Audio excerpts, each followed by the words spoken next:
Hey guys, good afternoon. My name is Chastity Buckley. I'm the host of Midnight R&B edition, Homage to Midnight Love BET, where I give all my flowers to all my R&B artists, singers, songwriters, and producers. And I'm just so excited, y'all, to talk to y'all today on my show. And I got to introduce this lady right here because I almost shed a tear before we started. Like, y'all don't understand what this song that she did, but not even that. I have to introduce her, y'all, properly. She's a multi-platinum singer. Yes, you are a singer. I know you sing. You are a songwriter, and you're also the CEO of your business, the Mezzo agency. Congratulations on that, ma'am. Not even that, this lady is the Atlanta chapter governor of the Recording Academy, the one, the only Miss Tami. How you doing today? I'm good. Thank you for having me so much. I really appreciate the opportunity, and happy to be here with you and everybody that's watching.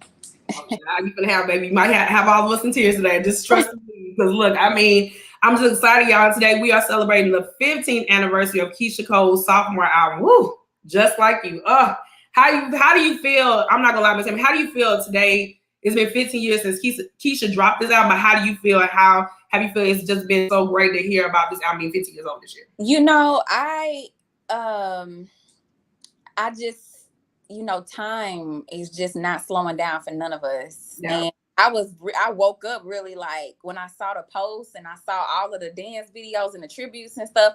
I was just like, it's been 15 years. And when I think about it, I'm like, yeah, because my daughter is about to be 15 in November. I was pregnant when I wrote the song. What? Wait a minute. Wait. You were pregnant with your baby? I was pregnant with my daughter. I was pregnant. I wrote that song in May. Either April or May of 2007, because I was in LA for like 2 weeks working with Soul Shock and Carlin and a few other producers. But I remember I stayed with them.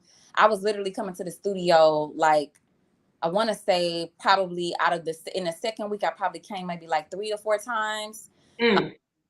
Don't quote me on that, because I think I do have pregnancy brain a little bit. Sometimes my dates be spotty. I could But yeah, I remember being there and I wrote, oh my God, I wrote so many records. So yeah, it was just a little bit like a moment like, wow, like this was the moment in my life where, I was going through transition. I was about to become a mother and about to become a wife and all kinds of stuff. It was a really, really interesting time for me where, I chose love over my career. I chose love for my child. I chose love for her father at the time. And, I didn't know that, my life was going to change the way it did so beautifully by having my daughter, But yeah, it was that was like the moment for me this morning. Like, oh my God, it's been 15 years. That's right. Like, okay, Tami, you got me. So pretty much this is your baby, your first baby, and then your daughter. I mean, this is like a connection what you have with this album. So I understand, like, like me and you had a conversation earlier, like this album means a lot to me on a personal level because I didn't think that Keyshia was coming out with something at the time. I really didn't too much know because of what I was going through personally in my life. Yeah. But I think what you have done with this record and what, like you talked about earlier with me today, like people have taken this and made it to TikTok and made it into dances and stuff like. No, girl, I was like looking at the TikTok videos and the dance routines, and it was women cooking and singing in that kitchen while they was okay. Like, okay. So it just felt really good because I'm really used to being behind the scenes. I'm not a person that's just always on social media all day. I don't have the time. So when I catch up, it's always a surprise to learn what's going on. But just to see that, my song had actually been, had went all over the world, like Korea and Japan and all that stuff. That's huge. And I just want to thank you so much because for this album to be 15 years old today, it just goes to show you that it's timeless. And like you said, for it to transcend from all across the world. I know we're going to get a little more deep into it. Yeah. But I think at the time when all of us, I think this was 2007. So when all of us, we all were going through something in life. You know what I'm saying? And now since we're in 2022 and this crazy pandemic, I wanted to ask you before we do get started, I always do a mental check-in on my guests. How have you been since we have been in the 2020 decades? I have been fine. I've been really just in a process, in a period of learning and adjusting, but just making sure that I stay strong mentally. Right. So, you know, like I was telling you earlier, you know, I'm excuse my attire, but I'm in the middle of a workout. So I have just been really staying on point. Me and my man are going through a fitness challenge right now. So baby, we were like the other day or so, and I'm at the office. My gym is here. So I was just like, I wanted to get all prissy and have my hair, you know, and all that makeup and stuff. But I was like, you know what? Sometimes you just got to go with the flow. But I'm saying that because I really just have been focusing on self-care and taking care of me, my immediate family, making sure we straight, you know, and just staying tight, you know, and you know, and just really staying focused, because with everything that has been going on in the world, just in general, from wars to, you know, a lot of gun violence, you know, that's killing so many of our Black men. Yeah. You know, some of the things that these teenagers have been going through, suicide has been crazy. Ooh, yes. You know, it's just so much, and that can be a distraction, and it can really bring your energy down. And I'm a big proponent and supporter of meditation, and, you know, eating clean and working out and just being mentally sound, and still having my time with my girlfriends, you know, staying in touch with, you know, girls I really rock with that you know, I've been friends with for years, for a long time, and you know, just staying close to my network here in Atlanta, you know, from the Recording Academy to all of the other organizations that I'm a part of, and, you know, just staying close to my network and my music community, and most of all, serving my songwriters and producers that are now signed to the Mezzo agency. That is my priority. I don't really have time for, you know, just dealing with things on the outside that don't have anything to do with me. I have to really stay focused and level-headed so that I can be the best that I can be. Otherwise, I would lose it and be distracted, because this stuff out here that's going on, it really is. It could be debilitating, you know. And so that's not to say I don't take my moments out and be like, rest in peace. And oh my God, I have my compassionate moments, but I still have to wheel it on back, because I'm living not just for me, but for my child and for my future children and for, you know, my family. And that's what's most important. But I have to be good. If I'm not good, then nothing ain't good, you know? Exactly. And that's why I always say all the time, I tell people, you know, when I always do my show, you have to, you know, do a self-check on yourself, because it's great, you know, I understand people, like we said, we have to always have compassion for people, you know, things that happen in life. But at the end of the day, once that tragedy is gone, we have to reel back ourselves and then learn how we do the self-help. That's why I always say self-love is the best love, because we always have to give ourselves that time to breathe, but not that we have to give ourselves time to heal. So like I said, since you did the right thing, and like I said, you have to be, you know, good for yourself, and you have a child, you know what I'm saying? Because you're trying to do things, you know, to help her build, because you're still building your legacy, not even that you're giving it to her. So you have to be good for yourself. There you go. And I just hope that, you know, people who are watching and may be or may not be inspired, but whatever the case is, like, it's not just about you. You know, it's not about, you know, how good you looking on the gram or how to the world. Like, it's about your children. It's about the legacy that you leaving behind, because tomorrow is not promised. So I'm really big on that, like, minding your business. Okay. That and I find it well. And so, you know, that's been my experience, girl, is just taking care of me and staying focused on things that I know, you know, I have the control over. Everything else that I don't have control over, I just don't care. That's right. Exactly. Because it's all about you, Miss Tami, period. Thank you so much. I really, really appreciate that, ma'am. So now I want to ask you about who you are as a person, because a lot of people that come on my show, you know, they don't get to know a lot of the songwriters or people behind the scenes. So, you know, this is your day, and I want to honor you and give you your flowers, ma'am. So I know you're from Houston, Texas. You're from the H-Town, baby. Look. Look, y'all Houstonians. Look, I went to a lot of school with a lot of Houstonians at Wiley College. So trust, I know about all y'all Houston people. Y'all are deep. Everywhere y'all go, y'all are deep. So I know shout out to my whole family, cousins, homeboys, homegirls, family, my daddy, my mama, everybody that's from H-Town, all of my immediate music friends and family out there, like my best friend and her family out there. Like, shout out to everybody from H-Town. Like, I'm just like Issa Rae, I'm rooting for everybody from H-Town. You know what I'm saying? Like, yes, yeah. I mean, we just had so many great artists come out of you know, H-Town since I left, you know, in 2006 first. Then I came back. I stayed there for 5 years, and then I moved back in 2013. But just to see, you know, the Travis Scotts, you know, Lizzo and Normani and Megan and like just it's popping, so I'm really happy to be from Houston. I'm actually gonna be opening up an office out there too. Exclusive announcement. Hey, yes, we love an exclusives. Look. So we'll be officially opening up an office in Houston very soon. Oh. And so we're gonna be serving music creators and songwriters and producers out there who do not have the administrative services that they need in order for them to effectively be creative and get paid. So I'm happy about that. But H-Town is my home. I grew up there. I graduated from Texas Southern University. Magna shout out to my TSU family. I love my HBCU. Yes. And it's just so many memories there. And Houston really gave me a foundation to really learn the business, because my first introduction into the business was writing for Whitney Houston when I was 17. Right. And that album's making 20 years. Yes, girl. I know. And it is crazy because before we do get to that, you were in a group with Brooke Valentine. Was your group called Best Kept Secret? It sure was. How you know? I was like, I love Brooke. But even with that, so now we are getting to Whitney, because I know that was your first placement. How did you get with your group, and then how did it get to Whitney? Were you teens when y'all were doing y'all group? So when I was in a group with Brooke, I was 15 going on 16. Okay.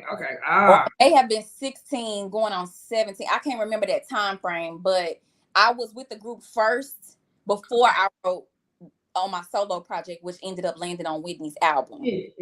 So the group, we just had a lot of other things that were distracting and pulling us away.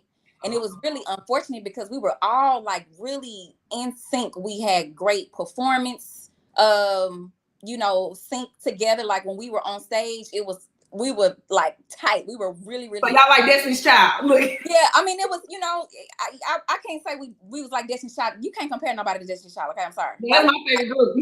Like shout out to B, Kelly, Tami, Toya. Shout out to them. Like because they were, to me, the foundation of the new era of girl groups, because the 90s had the girl groups on lock. So good to see like we had fresh energy coming out of H-Town. So shout out to DC. Right. And DC 3 too. Not right. The trans. But shout out to all that, whatever. So but Best Kept Secret, we were in a development stage, and we were really, really supportive of each other, but we were put together. So it wasn't like we were growing up together and decided to do a group and all that stuff. We were kind of put in place together and just kind of had to mesh quickly. We had a lot of rehearsals, a lot of studio stuff. I was writing a lot along with the producer at the time, but it was just so many outside distractions that were pulling us away from each other. And it unfortunately didn't work, but Brooke and I are still cool. We don't talk all the time, but we show each other love on social media and check in when it's necessary. Right. She's for life. The other young lady, Devin, I have not talked to her in a very long time, but I pray that she's okay. She's sweet. She was the oldest of the group, so I really looked up to her. But we after we disbanded, that's when Brooke went solo, and I went solo, but I was still in Houston. I think Brooke had moved to LA at the time, or either moved to Atlanta. I don't really know that full story, but I ended up staying in Houston, and I joined an independent label. And so I started working on my own album, and I was a little bit more free to do everything, because I write, I would sing, I was a rapper, I was dancing. So I was able to have a lot more freedom to do anything I wanted. And so I worked on a full album. Well, today it will be considered an EP, but like I want to say it's about 6 or 7 songs with Jerry Muhammad, and he's a legendary producer out of Houston. And so we worked and build some great projects, but I just wasn't happy with how the business was going. And I've been very vocal about my career from day one, because I just heard so many horror stories, and I had such a strong support system from my father and my mother. I had a lot of music associates who really just wanted me to win and be successful. Right. So it was important to me that I didn't get messed over and that I was looked at as a priority. And unfortunately, that wasn't what it was. And now that I'm older, I don't even really care. But I knew that at that time it wasn't a good fit. And so I talked to my parents about it. You know, I went over to my dad and I just told him the situation. I was at home with my mom and told her the situation. And I was like, look, you know, I don't really think that being at this label is making sense to me, and I want out. So I sent the termination letter in. I had copywritten all my songs, and I just, you know, was like, I'm done with it. I had accepted a full scholarship to TSU. So I was like, you know what? If it didn't work this time, I'm not going to give up. I'm going to still be pushing my CDs and my mixtapes and stuff on campus, and whatever happens, happens. And so literally a year later, my freshman year in college, my mom called me and was like, Whitney Houston is on the radio singing your song. And I was like, what? How did your mom know it was your song? Because she heard your demos? Yeah, she had my grandma, my number one fan. Okay. Like my mama know all my songs. Okay. That's what I'm talking about. I come in from being out, or, you know, I probably like been out of town or something, and I come in the house, baby, she got my songs on like it's on the radio. Okay. Outside at the pool, you know, listen to my stuff. My mom is my number one fan. Love her. So yeah, she called me and was like, girl, Whitney Houston's on the radio singing your song. And I'm like, how? What? It was just so much. But come to find out, when I left the label, they started shopping my material and was like, you know, we got songs, we can sell them to y'all. We own all the rights. But unbeknownst to them, I still had my copyright registration. So I was able to then get on the phone with the CEO and was like, look, I can shut all this down because I own the original copyright. So you're going to have to give me my publishing. So that's how that happened. And, you know, we worked it out amicably. We had, you know, lunch, and, you know, we just did a real boss meeting. You know what I'm saying? So that was my intro into the business. It was like, dang, if I didn't have my copyright, I would not have the career that I have now, because of that Whitney Houston placement, because I was able to get paid off of that for the rest of my life. I was then able to secure a major publishing deal with publishing, which is now Sony. And so, yeah, Big John signed me, and then I'm glad. I love him. No. Keyshia Cole placement happened. So Keyshia Cole was like, now it was a minute. Like, I got signed when I was 18. That Keyshia Cole placement didn't happen for years. Like, I want to say about 6 or 7 years. So in between that was just grinding before I got my next placement. So did you write? Okay, so I have a question. Did you write that song probably before it got to Keyshia? Which one? That record? Yeah. That's what I was saying. I wrote the song for Brandy. That's why I was like, you wearing Brandy on your shirt. I was like, look at that. What? Yeah, like I was in LA working with Soul Shock and Carlin. EMI had set up my sessions. And like I said, I was hopping from studio to studio. And at the time, Soul Shock and Carlin was like, yo, we loved what you did the last time you were here. Can you do it again? But this time we got way more work. Because I think the first time we were meeting, it was kind of like just to see what the vibe was, to see how our chemistry was, right? So once we saw that it was good chemistry there, and I just love them. They are just the most sweetest and honorable guys. They always made me feel comfortable in all my sessions and stuff. And they kind of just let me do my thing, you know, and then I would come back to them and be like, what y'all think, you know? So that song, girl, was like for Brandy. That's why you hear that when you hear that part, they go, yeah. You better. You know, that's my idol. This is my girl. That was for Brandy. I was like, I know that she'll hit that note and kill it. You know what I'm saying? So okay. So Tami, so now, the wheels are starting to turn. Was this for at the time when she was doing Full Moon, or was it Aphrodisiac? So this is where, because you said in 02, right? I cannot remember because I don't even know when Full Moon came out, but you know, Full Moon is my favorite album of all time. So, oh Lord, John. Okay, shout out to LaShawn Daniels. Rest in peace. I love him. That's my bro. I feel like he's he's actually, I got a picture of him that his wife graced me with. And I picture him when you first walk in my office on the wall. So it's kind of like him looking over like my whole. That's my dog. So anyway, so I can't remember. We would have to look up what the years was, but I wrote the song in 07 and specifically was thinking about Brandy because they told me like, we want to get this to Brandy. But I think during that time, it was when that accident happened. Yeah, it did. And so I think that kind of put her out of commission to where that just wasn't an option getting back in the studio and trying to work. You know, I can't imagine what that was like, but I can imagine how tough it was to where you ain't thinking about trying to get in the studio no more, you know? So, but shout out to Brandy. Love her too. Yeah. That's my idol, girl. Okay, Brandy set the tone. Okay, the tone still remains to this day. Thank you. Yes. So, but yeah, so I originally wrote it for her. We had actually found a demo singer that sounded just like Brandy. We had her to recut it because my vocals, I have more of a soft tone, like a Leah-ish. Aaliyah. Okay, I was just about to say, you must have an Aaliyah type of song. I have a Leah-ish type tone. And I love Faith. I study Faith Evans a lot too. And, of course, Anita and Mary J and all of that. So my tone is a little bit different from Brandy and Keyshia Cole, like both of them. But I knew that we had to have, because Brandy was in mine at the time, I knew that we had to have somebody that sounded like her. So Soul Shock and Carlin got a demo girl to sing it just like Brandy was singing.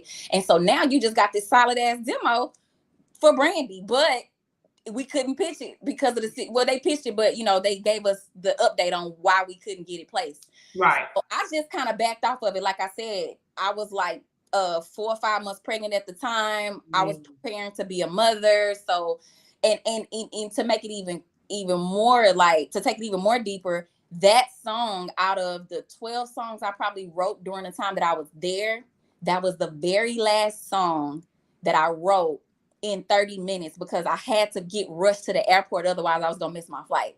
What? Girl, wait. You gonna Fallin Out in 30 minutes? How the hell did you do that?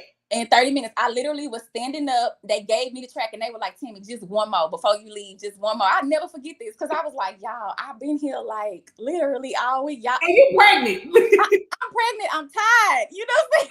Yeah.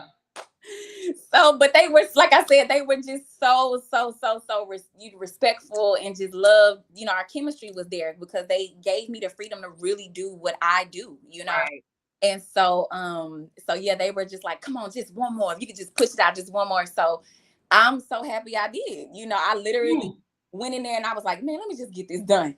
So I work well under pressure. I don't know if anybody can feel me on that, but I'm very, very, very refined under pressure. And I know that has to do with always, being in the studio for years. I have been in the studio since I was like 12, 13 years old. So just really understanding how to vocal produce, how to, sequence songs and how to structure, dynamics and all that type of stuff vocally. Like that's been my thing. Plus I was, in choir and chorus and the madrigals and all that type of stuff. So delivering was never an issue. So I was like, okay, cool. Well, I'm looking at the time. I'm like, okay, my shuttle gonna be here and I gotta get to the airport. So let me hurry up and just finish. So I took the track. I literally went in there and was like, been sitting thinking about you. I wonder I'm not getting along. I just that was it. I was like, all right, y'all, I'm out.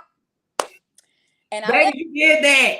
And I left. So that made me really happy because God showed up for me that day. Come on. Flowing through me as he always does. Yeah. Was just, it just felt so good because I had to really just do it. It wasn't like I had time to like kind of think about a concept and think about this and think about that. And to be honest, it was kind of like I wasn't going through nothing relationship wise at the time. So it could have just been feelings that I had that were just reserved from like a previous relationship of being cheated on and being hurt and just feeling like I'm falling out of love. You know what I'm saying? I was in a good loving place at the time, so it was completely a work of God. It was completely an act of God that came and flowed through me. This song touched so many people.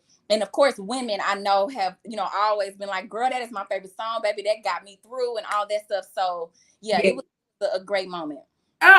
Girl, tell me you gonna make me, girl. Please, Lord, on this live, do not make me cry because, girl, that and God, you know what? God does things for a reason. Because for you to say that, it makes perfect sense. Like, because at the time in my life, what I was going through, I was like, it was hell on wheels. You know what I'm saying? And I couldn't believe for myself that I was going to go through what I was going to go through, especially at 17, 18 years old, because I had first love, got my heart broken, got cheated on. After that, death happened to me, in a matter of a month. And so when that happened, my transition just changed immediately. I'm so sorry. When Keyshia came with that album, I don't know if she was talking to you or talking to me, but somebody was talking. And they was trying to tell me, you need to get up out of this situation because it's not healthy. You're not happy. And it's crazy because this morning I had a young lady. She was telling me, she DM'd me because she didn't want to tell me on my comment section because, she was happy about the album. But she was like, I need to tell you my story. And she was telling me that she was 10 years old. Said her mom was getting beat by her boyfriend. Oh my God. This album saved her life. So whatever y'all did for Keyshia on this album, it has saved a lot of people's lives at 10, 18. You had a lady, I had read this lady's book. Well, I didn't read her book, but I actually was searching up about Keyshia Cole Just Like You. A lady said she dedicated her acknowledgments in her book that Just Like You saved her life. Wow. I don't understand how this album has really saved. Like, Keyshia reminds me of Mary J. Blige. Like, you hit it right on that. This is Mary, Brandy, everybody mixed in Keyshia Cole. But what Fallin Out did for a lot of us, and I thank you so much from the bottom of my heart, because if I didn't have Fallin Out, I don't know where I'd be today. But it's surreal stuff, you know? Yeah, and you know, that's, you did that. Thank you, babe. I really appreciate it. You know, that's what pains me so much about, you know, where we are in a state of music, because music is so valuable. It helps get so many people through the toughest times, the most happy times, the saddest times, the, you know, the exciting times, fun times. Like, music is everything, yet we as songwriters and producers are just not appreciated enough when we are the most important to this game.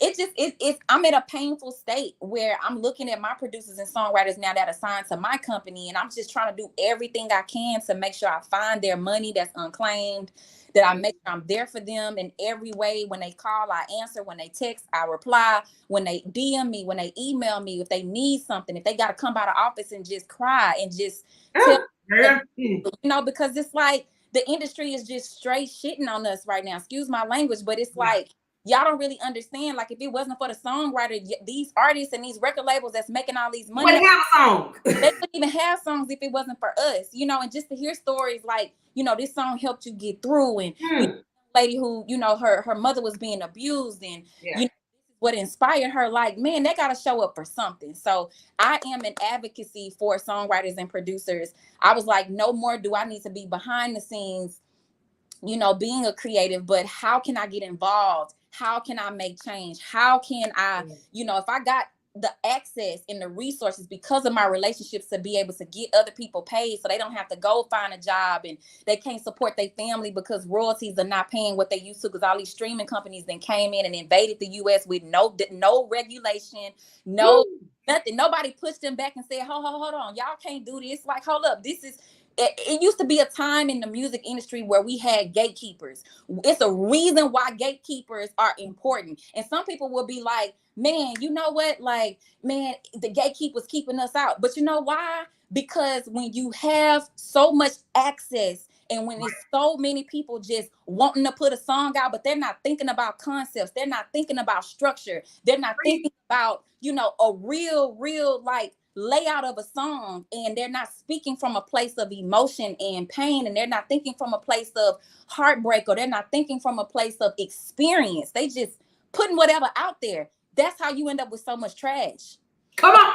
That's where we are right now, and it just pains me because, you know, like, y'all got to put some respect on our name as these legendary songwriters. Like, we really do this. You know what I'm saying? Preach. So I am very, very honored to be at a place in my life where I can fight for their rights, where I can advocate for them, because it's just getting ridiculous. Like, the stuff I be hearing, I be like, man, turn that off. I can't even entertain it. Like, it's some good new stuff out here too, and I'm down with the trends and stuff. Sometimes the trends are good because it keeps the music fresh. But when it comes down to it, as a songwriter, you need to know how to deliver. Period. Preach.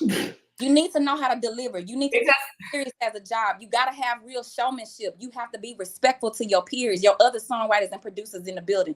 And you got to look out for each other. Make sure everybody get their splits. Make sure everybody get paid. If we don't take care of us, the record labels don't give a damn about us. They don't.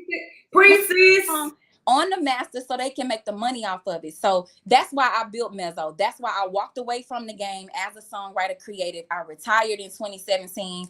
I became an executive, started my own company, not waiting on nobody else to do nothing for me, for us. And I decided to take matters into my own hands. And here we are. Pause. What you said, I can hear you. What happened? What you said he had pause on you. What happened? Oh, I'm sorry. I said I took matters into my own hands and, you know, walked away from the game in 2017, you know, retired and started trying to figure this out on how I can songwriters and producers. So here we are 4 years later, we've distributed over $700,000 in unclaimed royalties that a lot of songwriters and producers did not know that they had. And, you know, we getting ready for our next distribution next Friday. So that's why I'm at the office. I'm like, come on, sis. Yes, ma'am. And that's amazing because, and I'm so happy you're hitting on songwriters, because I remember Sean from Boys the Man, he had an interview last year with Jimmy Jam and Terry Lewis, and he talked about the importance of songwriting. He was saying, girl, he was in a clubhouse like last year, and I guess some, like, I don't know, it was like some industry people, like, you know, like the current industry people they have now. And the artist was told that this A&R told them that they didn't need bridges. I said, what? I said, bridges make a song. Like, Sean was shocked from Boys the Man, and he was just like, he had to break it down and talk to him. But it's just crazy to me that now these people who are in the current music industry don't even want to have bridges or even, like you said, the structure of a song. That's crazy. Like, why? The songs are not even like a full 3 minutes no more. They're like cut down, and that's cool. But it's like at the end of the day, it's all about money now. It's not about emotion. It's not about how a song makes you feel. The record labels have to chop it up now because the radio stations are only playing about 2 minutes now. So it's following that. But you know, I'm not in the complaining business. I'm in the business of doing something about it. I'm very big about identify the problem, and we're creating solutions now. Some of my songwriters have even called me and said, hey, can you just pull up at the session and just help me just make sure I'm structuring this right? Come on. I don't got to talk about who it was and where I was and stuff, but they trust me. They trust you. They know that I'm a veteran in this, and I've been in this, and I do. Period. So it's like I'm going to help them however I can, making sure they get paid, being a listening ear, making sure that they being looked out for, making sure that they understand, especially women in this business. Look, take time for yourself, set your boundaries when you're in the studio. Don't let nobody disrespect you. Don't let nobody clown. No.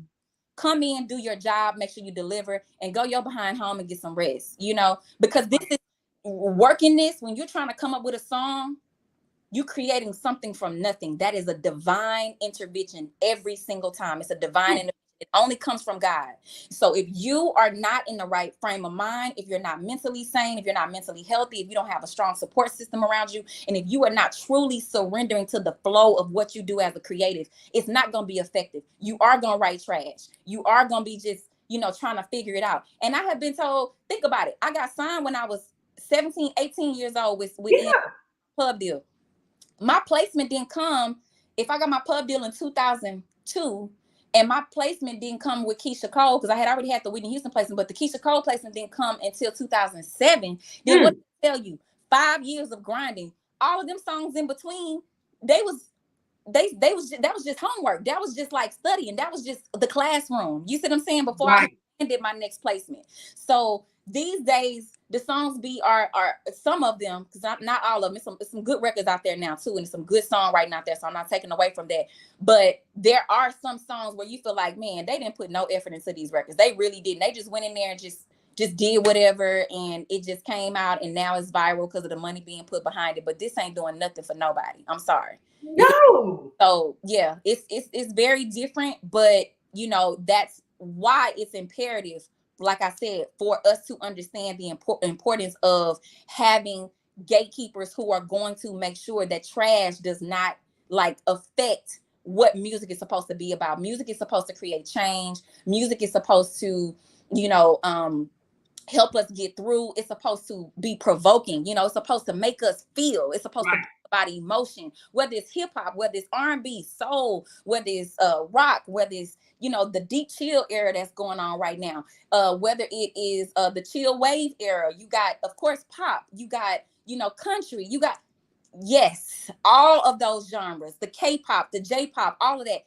It's here for a reason. And let's not forget gospel, the foundation. Okay, gospel, the foundation. So if we are not in this business to evoke emotion and create change when we are writing songs, like, this ain't nothing but an expensive hobby. Okay, it's an expensive, time consuming hobby. So, you know, I'm very particular about even who I sign on my roster. I'm not going to have people on there that's just not working, that's not active, that's not serious about what they do. Like, this is serious because I come from a time where it was serious. It was elite.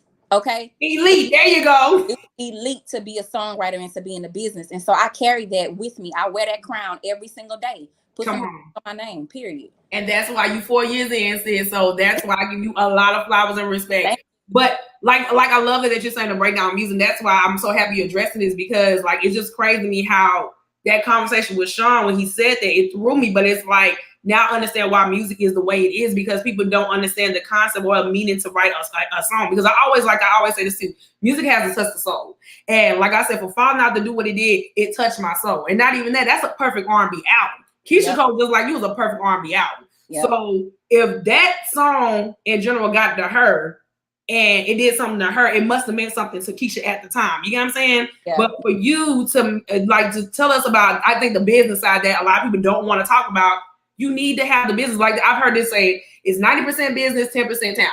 It's crazy, but it's true. All facts. And it scares me, because at the end of the day, is you can have the talent, but it's like you said, and we need the business side of aspects so things can be, I guess work properly, but think about it is how things can be just open to the aspect of, being open to doing type of singing and stuff. Because like I said, we got this auto-tune singing going on, and now, we have verses with all the stuff that got happen now with everybody getting exposed. But I think with your company, what you're doing is you want to do the right thing. So I think the life of music could come back the way it used to be and how it was genuine, Yeah. And hear me out. When technology is what it is, technology was here to advance us, True, but not singing.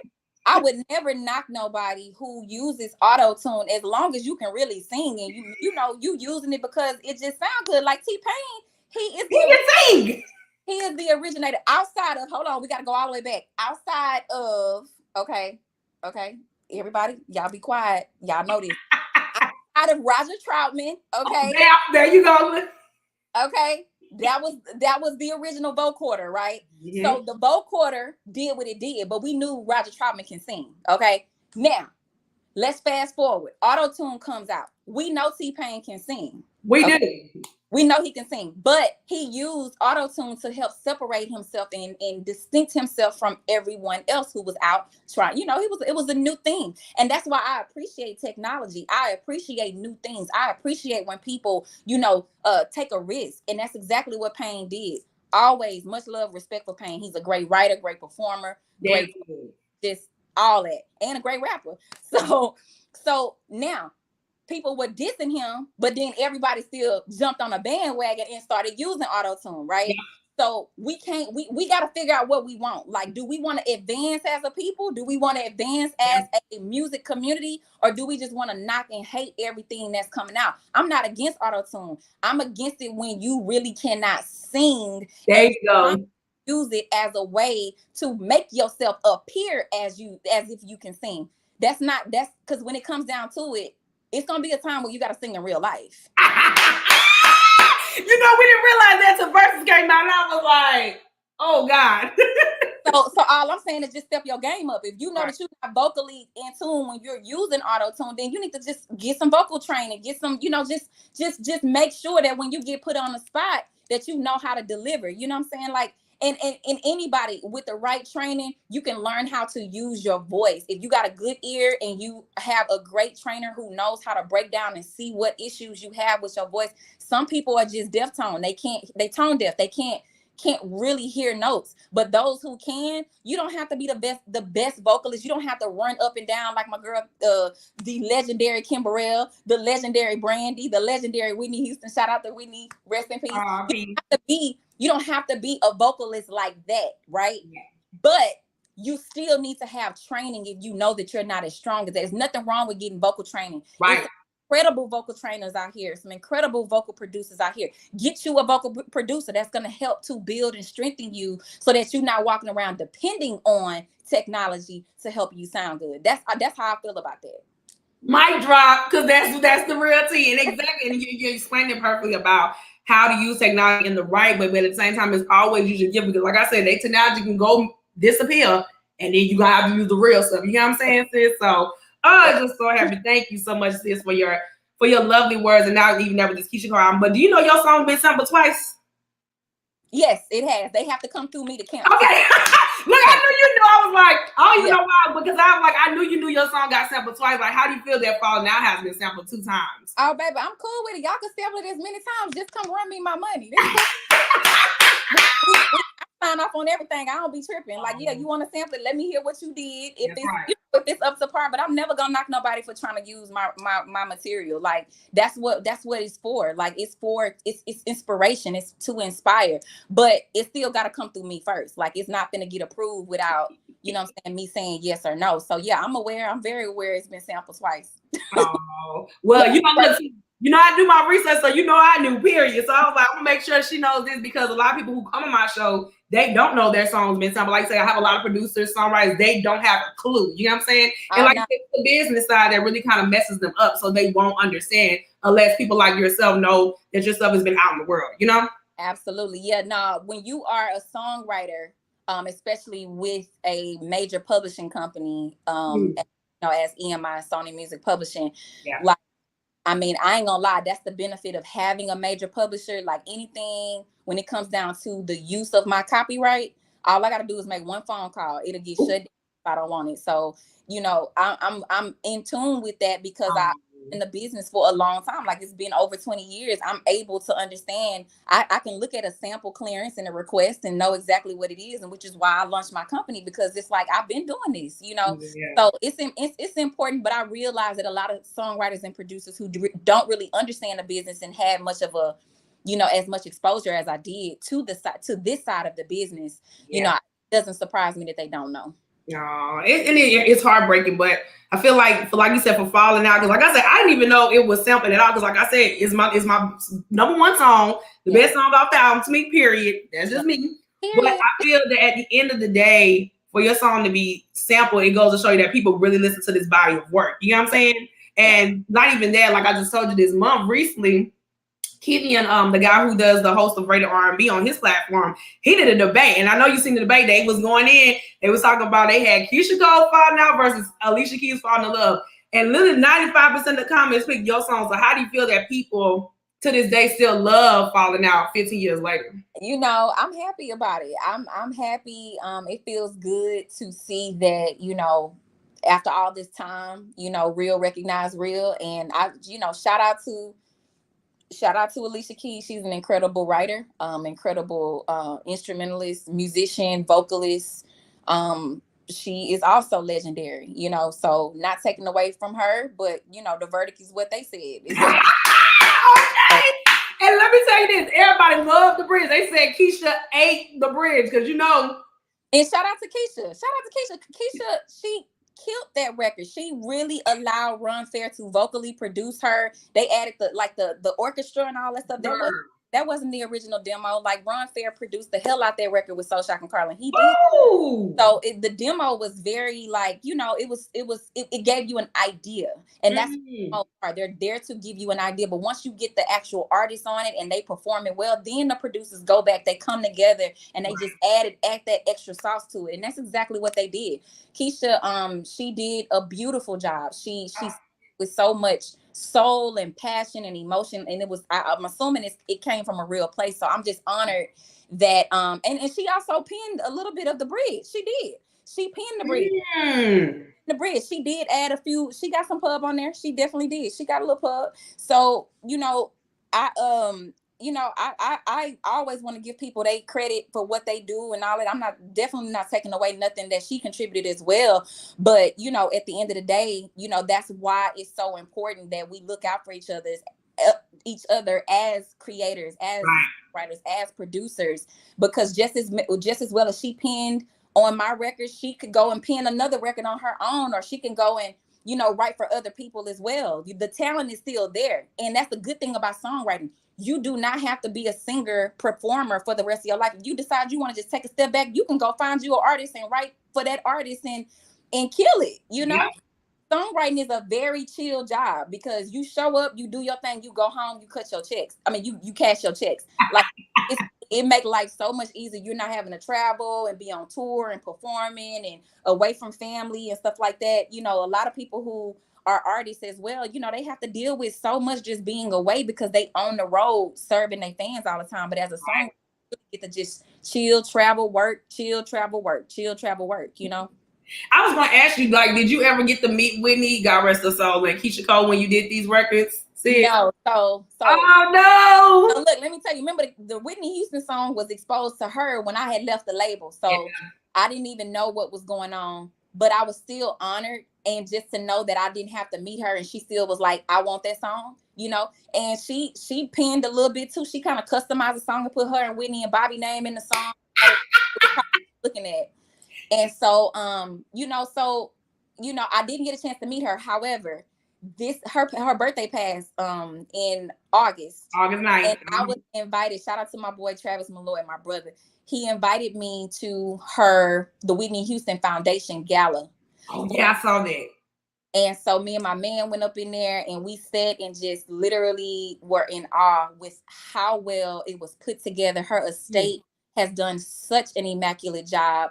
Shout out to the Whitney Houston estate. Shout out to Primary Wave. They are doing some incredible things with her catalog as well as her brand. She has a new movie coming out. Clive Davis. Oh yeah, I was like, oh Lord. On top of it, he spoke. Jennifer Hudson spoke. It was a lot of people in the building. So it was a full circle moment for me that I didn't get a chance to meet Whitney, but I took pictures with her brother and his wife and their family, and I was just so happy and honored to be in the building, and I felt her presence so many times. I had chills, and I just was like, thank you. I teared up like 3 or 4 times, because it was just like, wow, I'm older now. I never got a chance to meet her, but now I'm in here with all of her people, So and then Offset was in the video. Like, how did you feel like looking at a baby Offset? I did see that. We didn't know that was Offset back then. No. That video was so dope, and Mike Epps was hilarious, and Offset on his thing, and I'm so happy with him and with Cardi, what they doing with their family and legacy and everything. Shout out to Offset. So it was like I said, it was just an all full circle moment being at her gala. Now Keyshia, when I wrote the song, remember we originally wrote it for Brandy. I was only there for a certain amount of time because I was pregnant, so I had to get back home.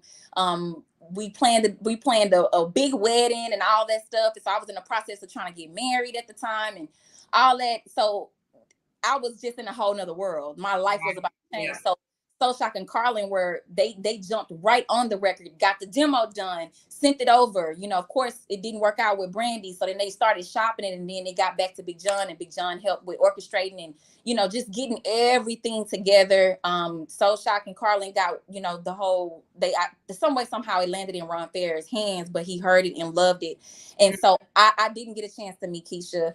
And never have met her. However, I've always had much respect and admiration for her entry into the game, because I think she came in and it was just like, oh, we got a fresh new R&B singer.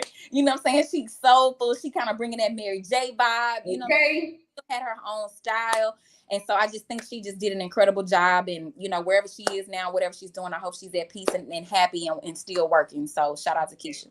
Yeah, like I said, a lot of stuff at the time when I played the song on your birthday last year, which was full circle moment for us.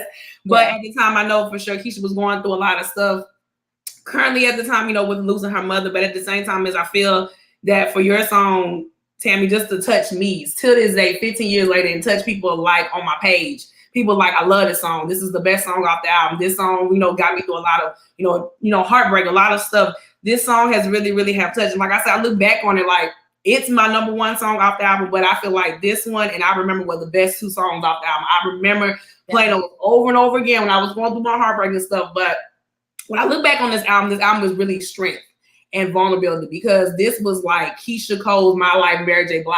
When I listen to this album, like there's no skips. I'm like, yeah.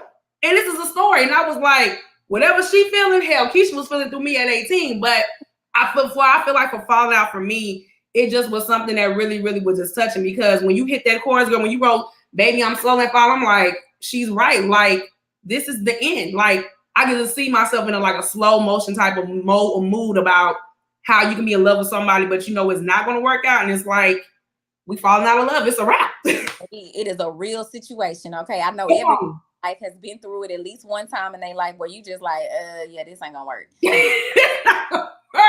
It's starting like that time where it just starts feeling like things are just slowly just kind of like it's not the same. You falling out. You ain't really looking at them no more with the googly eyes no more. You looking at them like, I will cut you.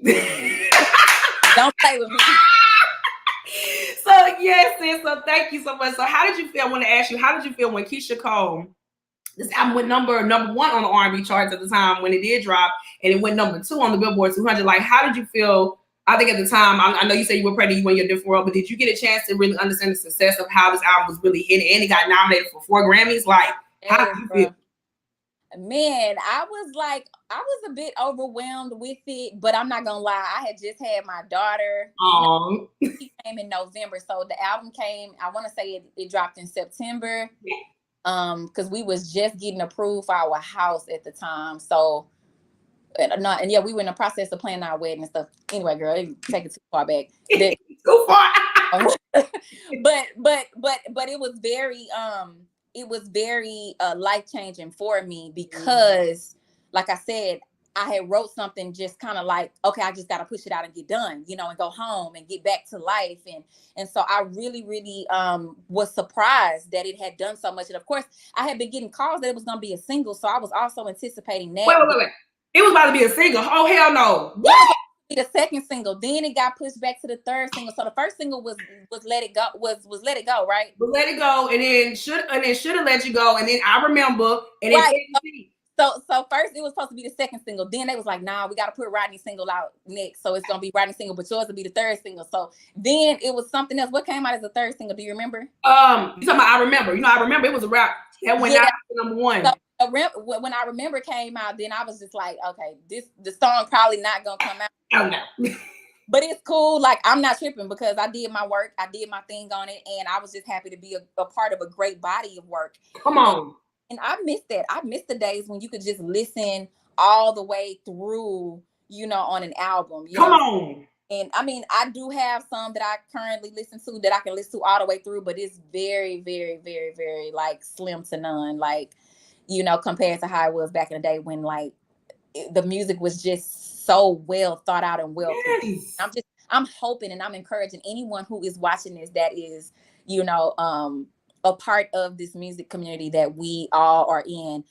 Please, please, please. Like, we are not necessarily putting out albums as much as we used to anymore. A lot of creators are just putting out singles and stuff because that's just the climate that we're in right now. But just put effort into your work. Just really think about the long term. Like, do you think that the song that you're putting out or that you're about to release is going to have impact longer than just that moment, because music has been so microwave now to where it's just like it's popping for like a good month or 2. It got its run, and then you don't never hear from that artist no more. You don't never see that artist no more. You don't never see the song no more, listen to the song anymore, even hear the song anymore. So I'm just hoping that, and I know it's so many other factors that come with that too, because it's not just the writers and producers that are behind it, nor is it the artist that's behind it. It has a lot to do with executive decisions.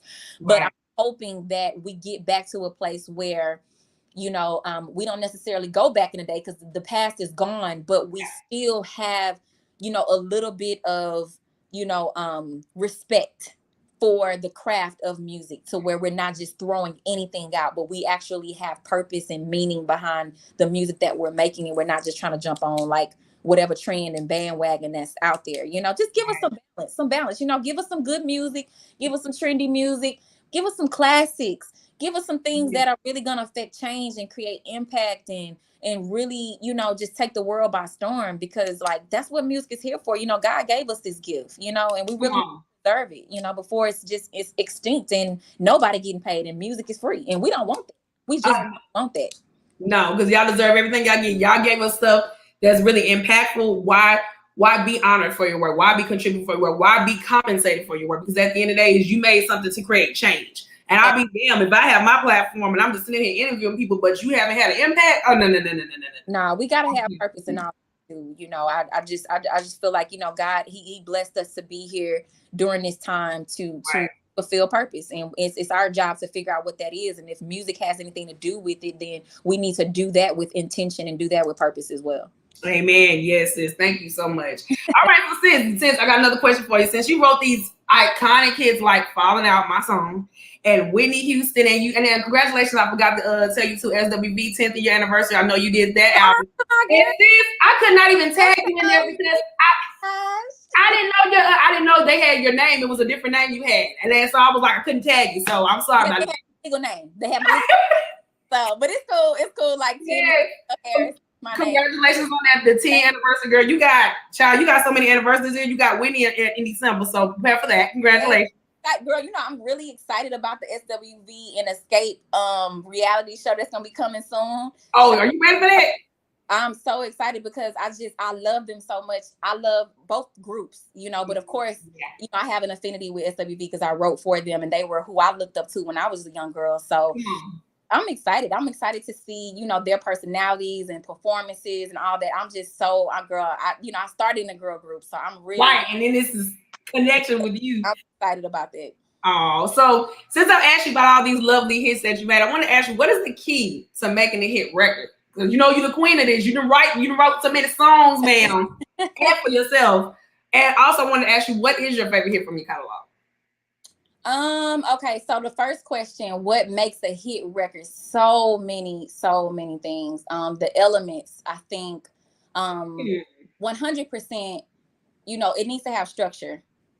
You have to take the listener on a journey. They need to be able to follow you, and how they can follow you and easily remember the song. And as long as the hook is catchy and simple and something that they can relate to, you writing from a real place of emotion, whether it's old emotions, new emotions, current emotions, future emotions, even, just really having a structure, making it relatable, conceptual, writing from experience. Vocally, it sounds good. You want it to sound good because, I be telling people all the time, don't send no whack demo. Like, the demo needs to sound good, because think about it. That's the first time somebody's going to hear it before they can take it to the next level and put it with a real vocalist. You know what I'm saying? Somebody who, like, the artist is going to take it to the next level. So if it doesn't sound good, it ain't even going to make it that far. Having a great demo also, and then of course all of the other elements with the production, and then that's all talent, right? That's all talent based. But then also, it takes money to make a hit record. Every song that sounds good, unfortunately, wasn't a hit. It's songs out there that sounded good that were like, oh my God, this is my record. But that didn't mean that it was a hit. It takes money to make a hit record as well. So make sure that you have the right team behind you. It's like, being with a good record label who may have had producers that are now executives that understand music, not just analytics, not just numbers. And so I think that also makes for a great hit record, is having someone who is an executive who has a great ear. And so they're able to say, no, push that back. There have been times Big John has always said, hey, I like this direction. He's always come back to me and said, but I want you to do this, or I want you to take it here, or, I'm going to bring in somebody else to handle the bridge, and I think where you're going is good. That's a part of structuring a hit record, is putting all those elements together, making sure that the lyrics, like I said, is relatable, and of course delivery is what's gonna get people like, okay, yeah, this is something that I can relate to. I feel it, and I hear it again and over again, and I just I connect with it. So it's a lot of elements, but like I said, it also takes money too on the business side to make a record a hit. I respect that. A lot of people don't even talk about the money side of it, because we know we so used to talking about, like, the elements, the concepts, and all that stuff like that. But like you said, it takes money for you to push your records out there. I agree. 10% talent, 90% business. Period. And we all in this together. Let's not like act like it's just, it does take, the songwriters and producers can we do the work by writing quality, good songs that are classics. But ultimately, the money that goes behind the record is what helps catapult it to number one. Amen. Catch all that, okay, sis? Okay. That's real. So Tami, you didn't answer my question. So what's your favorite hit from your catalog? Oh, my favorite hit from my catalog. Ooh, gosh, I have written so many songs. You done country music, you done a lot of stuff. that y'all haven't even heard, man. Like, oh my God. I got this song called Sniper Rifle that I wrote with my homeboy. We wrote the song for Rihanna. It didn't get placed with Rihanna in the past. It was a little edgy at the time before she had came out with like Good Girl Gone Bad. So, but that's my favorite records. I did like opera on there. It was just so dope. The record was crazy. Shout out to my boy Lo. And we did it at Billboard Studio. Shout out to Billboard, Big John, and all of them over there. So I would also say I would probably say the Whitney record, what you're looking at. And I say that because you know, Whitney, she's a global icon, you know what I'm saying? And I wrote that record just from a real place, being a young girl in the club, writing about some girls who was like they was staring down me and whoever I was with, you know, during that time. And it was such a personal record because it was what I was going through at the time, and I was just trying to like, you know, like make it be like, what you looking at? You know, like what y'all gonna do? Like you you know. But when Whitney heard it, it helped her because at the time the magnifying glass was on her so much because she was a lot of controversy, you know, with some of her personal dealings and things like that. Yeah. And so I was just happy that she was able to hear further than me and my man. That person, she heard it from me and the world. Y'all are trying to attack me, and this is my stance. I'm gonna stand on what I said. Right. That y'all need to keep my name out y'all mouth, and you know, instead of me, you know, wasting time trying to deal with all the press and media, I'm just gonna ask y'all what y'all looking at. This is what this is. This is where I am. And so for that, I'm grateful. You know, the album went on to do great numbers, and like I said, it forever changed my life. Like if it wasn't for Whitney, I would not be who I am today, who people know me as today, as Tami Latrell. So I'm grateful. That is my number. And I want to congratulate you, sis, because, you know, at the end of this year, it'll be 20th anniversary of Whitney, just Whitney. So congratulations on a beautiful, beautiful ride on your success. You know what I'm saying? September? Huh? Is it September? It'll be the 20th? No, it's December 9th or 10th, if I'm correct. Girl, see, you be on it. You be on it. Oh, you know, I remember that time because even though, like you said, Whitney was going through so much, but I love her song too, Tried on My Own. That was a beautiful record. A lot of people don't talk about that because, you know, it was so powerful at the time. And, you know, everybody was so focused on, like, what she doing in her personal life. I didn't care about that. Whitney was going to be Whitney. Whitney, that's why Whitney loved that song. Whitney, people get this mindset that, you know, she was this princess like that, but Whitney was a real chick. Oh, yeah, she was real. That's why she loved your song. And to me, real recognized real. It was a real situation. That's it. So it was a surprise because, you know, I'm just little old Tami from Southside H-Town, you know what I'm saying? But what I wrote was a real situation. Like it was a situation at that time, and I'm just happy that she was able to, you know, hear it at a more bigger scale, you know, right.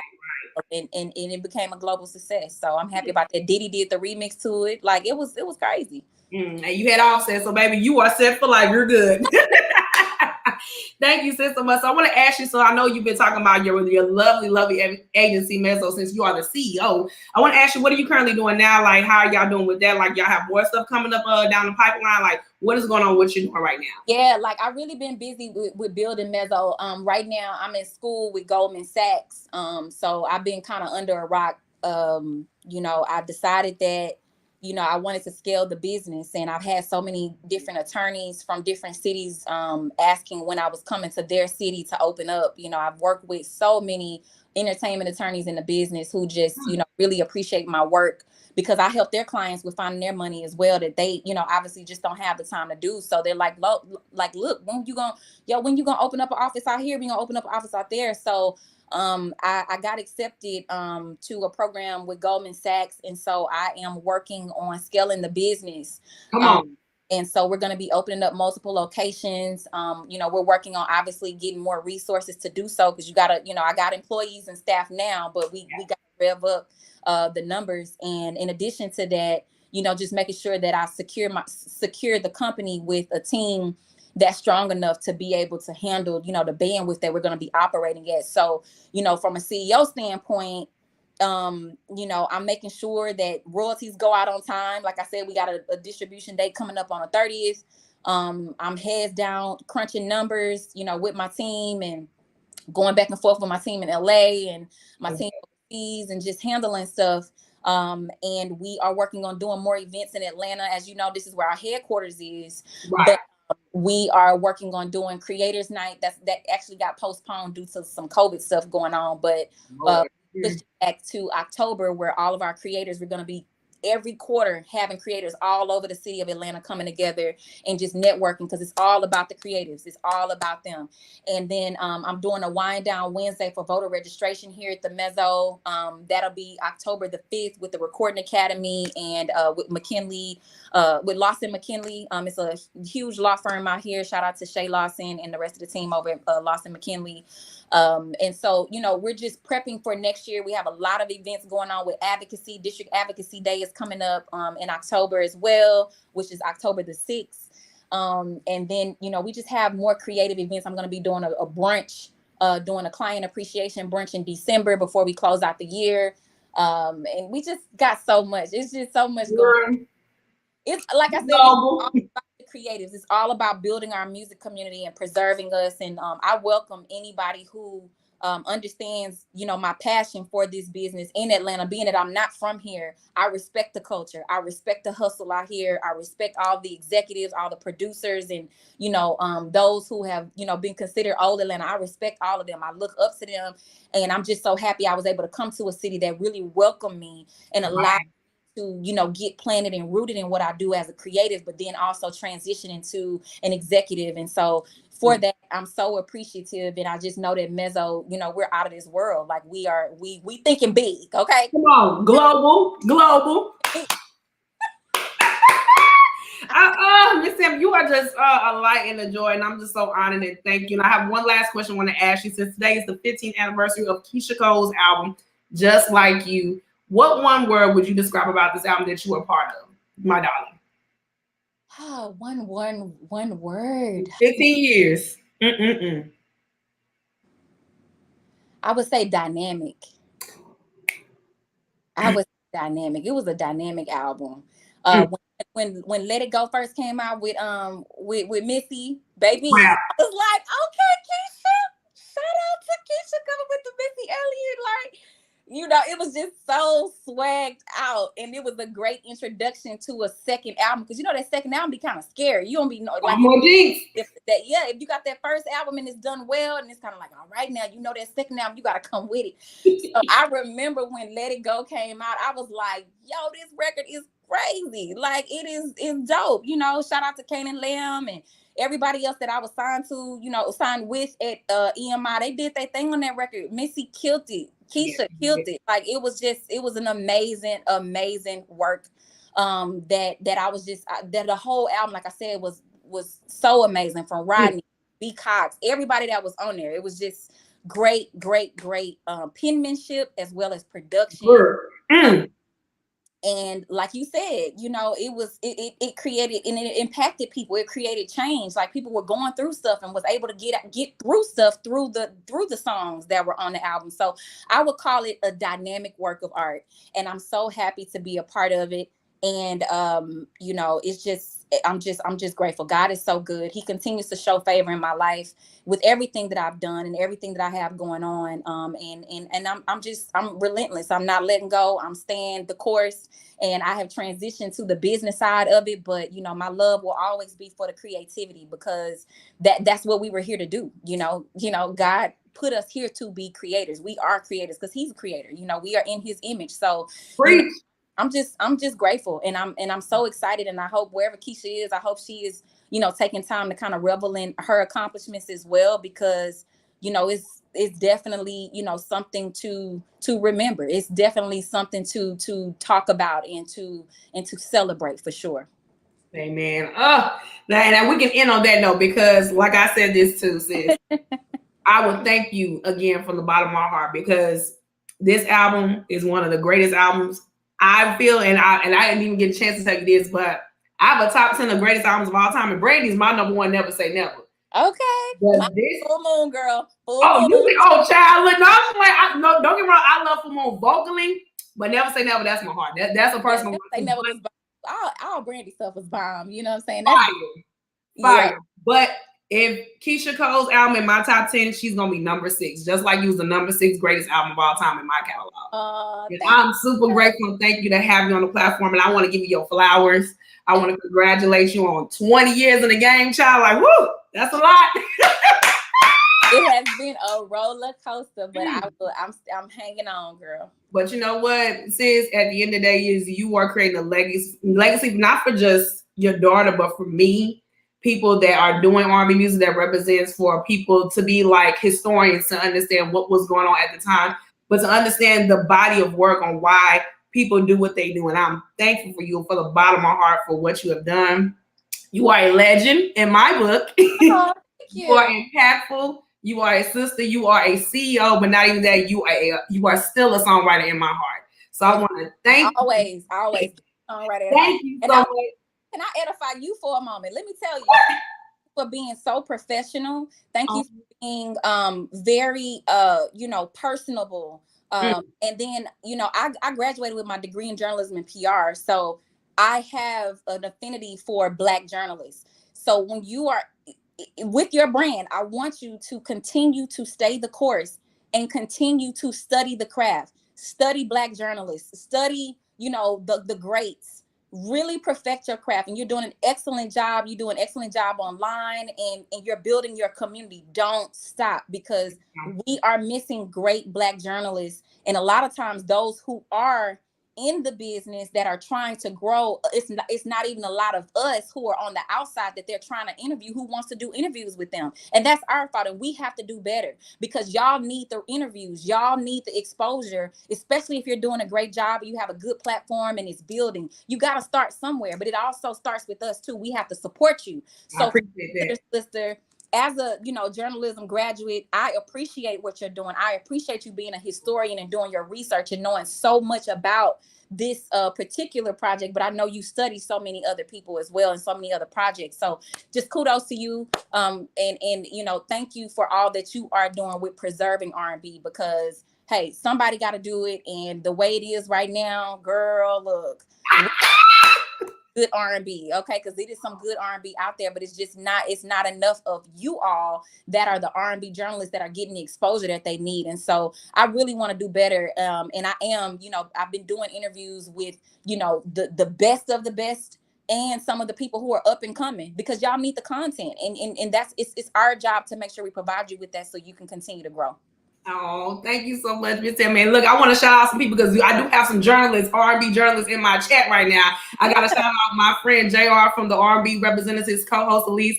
They are definitely an R&B platform. You should definitely follow them. And my girl, Shamika Rhymes, Check the Rhymes, she's definitely on here too. So, child, we got some journalists. So all our journalists in here, it's just a family. You know what I'm saying?